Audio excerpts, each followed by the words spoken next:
ಒಂದು wonderful pronunciation trick ಅನ್ನ ಕಲ್ತ್ಕೊಳ್ಳೋಣ. Letter E, I ಮತ್ತೆ ವೈ ಇವುಗಳ ಬಿಫೋರ್ ಅಂದ್ರೆ ಇವುಗಳ ಹಿಂದೆ ಲೆಟರ್ ಸಿ ಬಂದಾಗ ಅದರ ಪ್ರೊನೌನ್ಸಿಯೇಷನ್ ಯಾವಾಗಲೂ ಕೂಡ ಸಾ ಆಗಿರುತ್ತೆ. For example, CELL cell, DANCE dance. ಈ ಎರಡೂ ಪದಗಳಲ್ಲಿ ಸಿ ಅನ್ನೋದು ಈಗಿಂತ ಹಿಂದೆ ಬಂದಿದೆ. So cell, dance pronunciation saw. And next one CITY city, SCIENCE science. So ಇಲ್ಲಿ ನೋಡಿದಾಗ್ಲೂ ಕೂಡ ನಾವು ಇಲ್ಲಿ ಸಿ ಅನ್ನೋದು ಐ ಬಿಫೋರ್ ಬಂದಿದೆ.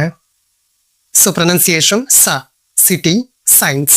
And next example, CYBER cyber, POLICY policy. ಇಲ್ಲಿ ಎರಡು ವರ್ಡ್ಸ್ ಅಲ್ಲಿ ಸಿ ಅನ್ನೋದು ವೈ ಬಿಫೋರ್ ಬಂದಿದೆ. ಸೊ ಪ್ರೊನೌನ್ಸಿಯೇಷನ್ ಸಾ, ಸೈಬರ್, ಪಾಲಿಸಿ. ಸೊ ಈ ತರ ನಿಮಗೆ ಗೊತ್ತಿರೋ ವರ್ಡ್ಸ್ ಅನ್ನ ಕಾಮೆಂಟ್ ಮಾಡಿ. For more interesting pronunciation tricks, subscribe my YouTube channel.